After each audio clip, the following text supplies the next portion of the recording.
88 সালে ঘূর্ণিঝড়, 91 ঘূর্ণিঝড়, 97 ঘূর্ণিঝড়, সিডর, আইলা, মহাসেন, কোমেন, এই যে সম্প্রতি রেমাল, অনেক অনেক ঝড় মোকাবেলা করেছি। সুতরাং আমরা আর কোনো ঝড় ভয় করি না।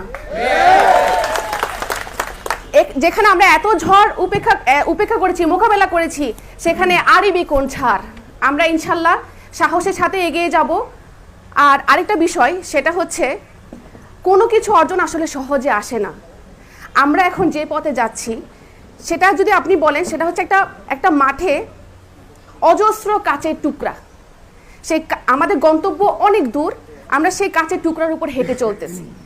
হেঁটে চলার ফলে কি হয়, কাচের টুকরার উপর যখন হাঁটবেন, ভাঙা কাচের টুকরা, তখন কি হবে? প্রচুর রক্তপাত হবে, অজস্র কঠিন ব্যথা হবে, অনেক কষ্ট হবে, কিন্তু আমাদেরকে আমাদের গন্তব্যে পৌঁছাতে হবে।